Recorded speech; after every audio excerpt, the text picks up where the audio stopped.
अस्सलाम वालेकुम, welcome back with another video. तो आज मैं आपके लिए माइक्रोसॉफ्ट एक्सेल क्लास नंबर 9 लेके आया हूँ।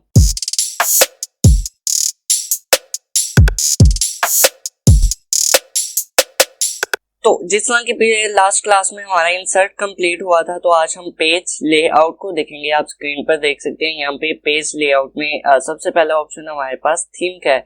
सिंपली सबसे पहले ऑप्शन थीम की ही है। यहाँ पे हम कोई भी थीम यहाँ पे अप्लाई कर सकते हैं और आप देखेंगे यहाँ पे मेरे कॉलम्स का साइज, विड्थ या हाइट जो कि वो इंक्रीज और डिक्रीज हो रही है, और साथ ही साथ मेरे अल्फाबेट्स के फॉन्ट्स भी चेंज हो रहे हैं। तो सिंपली यहाँ से मैं कोई भी थीम अप्लाई कर सकता हूँ। तो सिंपली आप देखेंगे यहाँ पे मेरा अल्फाबेट और काउंटिंग जोन सी है वो चेंज होगी।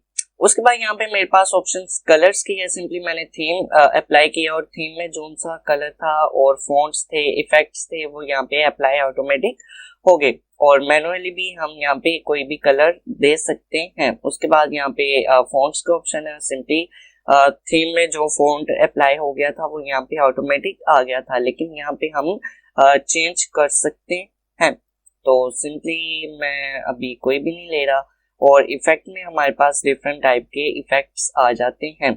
उसके बाद मेन जोन से हमारे पास सेटिंग आती है, वो है पेज सेटअप की। तो पेज सेटअप में सबसे पहले ऑप्शन है हमारी मार्जिन की। सिंपली मार्जिन में 3 टाइप के हमारे पास मार्जिन आते हैं, नॉर्मल, वाइड और नैरो। और सिंपल इनमें डिफरेंस आप देख सकते हैं, टॉप लेफ्ट हेडर का है और बॉटम राइट और फुटर का है। तो सिंपल इनमें साइज का डिफरेंस है, बाकी सेम है। तो सिंपल मैं वाइड पे क्लिक कर रहा हूँ और आप देखेंगे मेरे पास वाइड अप्लाई हो गया। सिंपली यहाँ पे डॉटेड लाइन आई और यहाँ पे कंप्लीट होगी, और इसी तरह से यहाँ पे डॉटेड लाइन आ रही है और यहाँ पे एक ब्लॉक कंप्लीट हो गया। तो सिंपली यहाँ पे ब्लॉक्स हमारे पास वाइड में आ गए। और नैरो में आप देखेंगे, नैरो में सिंपली फिर से ब्लॉक आ रहे हैं, यहाँ पे डॉटेड लाइन स्टार्ट हो रही है, यहाँ पे कंप्लीट हो रही है। ये पूरा एक ब्लॉक है और ये पूरा एक ब्लॉक है। ये सिंपली हम डिफरेंस करने के लिए यूज करते हैं। और नॉर्मल में हमारा 0.7% जो कि है वो टॉप और लेफ्ट है। सिंपली उसके बाद ओरिएंटेशन का ऑप्शन है। ये वर्ड में भी हमने देखा था, ओरिएंटेशन में पोर्ट्रेट और लैंडस्केप दो तरह के ऑप्शंस हैं। सिंपली लैंडस्केप में क्लिक करूंगा तो हमारी चौड़ाई ज्यादा हो जाएगी और हाइट जो कि है वो कम हो जाएगी, लेकिन पोर्ट्रेट में हमारा पेज जो कि वो हाइट में लंबा हो जाएगा, यहाँ हाइट में उसका साइज जो कि वो ज्यादा होगा और विड्थ में उसका साइज जो कि डिक्रीज होगा। तो सिंपली ये अभी इस पे अप्लाई नहीं होगा। ये वर्ड के डॉक्यूमेंट में ज्यादा यूज होता है, लेकिन यहाँ पे भी इसका यूज है। सिंपली उसके बाद यहाँ पे साइज का ऑप्शन है। ये साइज पेज साइज है और सिंपली ज्यादातर यूज होने वाला साइज है वो कि है A4, क्योंकि प्रिंटर जो कि है वो प्रिंट निकालता है A4 में, इसीलिए तो ज्यादातर यूजर A4 को चूज करते हैं। तो सिंपल डिफरेंट टाइप के यहाँ पे मेरे पास साइज आ जाते हैं। उसके बाद मेरे पास यहाँ पे प्रिंट एरिया, सिंपली मैं इसको अभी स्किप कर दूं। तो सिंपल उसके बाद यहाँ पे मेरे पास ऑप्शन है ब्रेक्स का। सिंपल मैंने यहाँ पे इस सेल की सिलेक्शन की और यहाँ पे आकर के इंसर्ट पेज ब्रेक पे क्लिक कर दूं, और आप देखेंगे यहाँ पे मेरा पेज जो कि है वो ब्रेक हो गया। सिंपल हॉरिजॉन्टल भी ब्रेक हो गया और वर्टिकल भी ब्रेक हो गया। सिंपल आप अपने कॉलम की सिलेक्शन करके या अपने ब्लॉक की सेल की सिलेक्शन करके पेज को ब्रेक कर सकते हैं।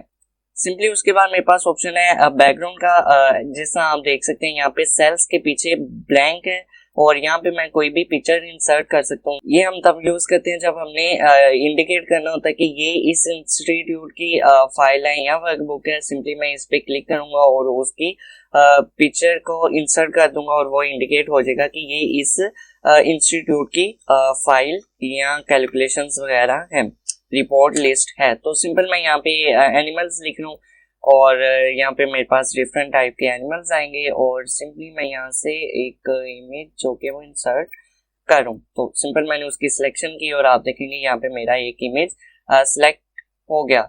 और मैं इतना ही जूम आउट था, मैंने जूम आउट किया और यहाँ पे मेरे पास इमेज एक शो होगी।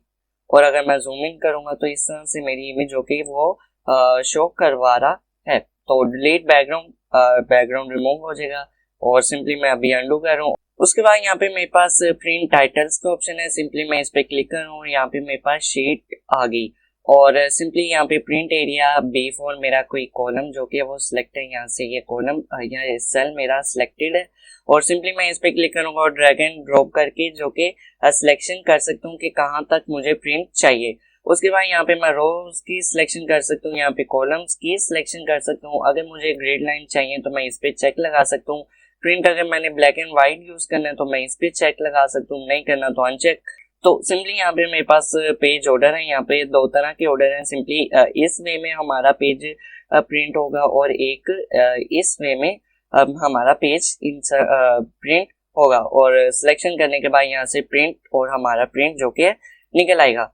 उसके बाद यहाँ पे स्केल टू फिट का ऑप्शन है। सिंपली विड्थ हाइट स्केल को हम जो कि फिट कर सकते हैं। ग्रिड लाइन अगर आपको चाहिए तो सिंपली इनका यूज कर सकते हैं। सिंपली व्यू पे अनचेक किया और आप देखेंगे मुझे पता ही नहीं चल रहा कि मेरा कहाँ पे है सेल। तो सिंपली मैं यहाँ से बैकग्राउंड को रिमूव कर रहा हूँ और यहाँ से मेरा कुछ लिखा हुआ है और सिंपली यहाँ पे मुझे सेल्स नहीं नजर आ रहे। व्यू पे क्लिक करूंगा और अब हमें पता चल रहा है कि हमारे कितने सेल्स हैं। सिंपली उसके बाद हेडिंग क्या ऑप्शन है, मैं अनचेक करूंगा व्यू को तो सिंपल यहाँ पे मेरी हेडिंग रिमूव होगी, लेकिन मैं इस पे चेक लगा रहा हूँ। अब हमें पता चल रहा है कि हम G6 पे हैं, मतलब इस सेल में है। उसके बाद ब्रिंग फॉरवर्ड और सेंड बैकवर्ड का ऑप्शन है। सिंपली मैं यहाँ पे इंसर्ट में जाके इलस्ट्रेशंस में दो तरह की जो कि शेप्स इंसर्ट करूँ। सिंपली एक शेप मेरे पास ये है और एक मेरे पास ये है और इनमें डिफरेंस करने के लिए मैं एक का साइज जो कि वो चेंज करूँ। सिंपली यहाँ से मेरे पास एक ब्लैक है और एक ब्लू है और यहाँ से मेरी शेप इसके नीचे है और सिंपली अगर मैं इसकी सिलेक्शन करूं और इंसर्ट पेज लेआउट में आ रहा हूं और यहाँ से सेंड बैकवर्ड पे क्लिक करूं और आप देखेंगे कि इस शेप से हमारी ये शेप जो कि है वो बैकवर्ड चलेगी, पीछे चलेगी। और अगर मैं ब्रिंग फॉरवर्ड पे क्लिक करूं और आगे आ जाएगी उस एज इट इज। हम इसके सिलेक्शन करके भी फॉरवर्ड बैकवर्ड कर सकते हैं। सिलेक्शन पेन का ऑप्शन है। सिंपली यहाँ पे हमारे पास पेन आ जाएगा जो कि वर्ड में भी था और यहाँ से हम हाइड और इन हाइड कर सकते हैं जितनी भी हमारी सिलेक्शन हुई भी होंगी या जितनी भी हमारी शेप्स आई हुई होंगी। तो सिंपली उसके बाद यहाँ पे मेरे पास अलाइन का ऑप्शन है, ये हमने वर्ड में भी देखा था। सिंपली लेफ्ट सेंटर राइट एक सेल के हम कर सकते हैं और सेल के टॉप में, मिड में और बॉटम में भी अपने कंटेंट को ला सकते हैं। तो ये मैं अभी मेरे पास यहाँ पे ऑप्शन साइड है क्योंकि मैंने किसी भी चीज की सिलेक्शन नहीं की। उसके बाद ग्रुप और रोटेट का ऑप्शन है। सिंपली मैं इसकी सिलेक्शन करूं और प्लस दबा के कंट्रोल दबा के मैं दूसरी शेप की सिलेक्शन करूं, यहाँ से ग्रुप करूं और सिंपल अब मैं इनको ड्रैग करूं कहीं पे भी तो ये दोनों शेप्स मेरी जो कि वो दूसरी जगह पे मूव हो रही हैं। लेकिन अगर यहाँ से मैं अनग्रुप करूं और अब इसको उठा करके राइट पे लाऊं तो ये दोनों डिफरेंट है, लेकिन यहाँ से मैं ग्रुप भी कर सकता हूँ। तो सिंपल यहाँ पे मेरी एक ग्रुप हो गया। उसके बाद रोटेट का ऑप्शन है। Simply write 90, left 90, vertical and horizontal, ये वर्ड में भी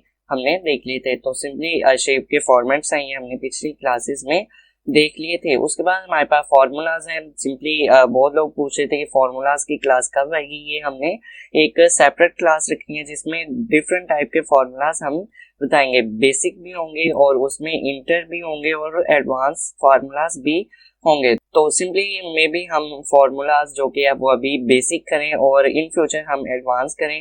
तो इस तरह से हमारा पेज लेआउट कंप्लीट हो गया। तो आई होप आपको ये क्लास पसंद आई तो लाइक करें, चैनल को सब्सक्राइब करें। Thank you.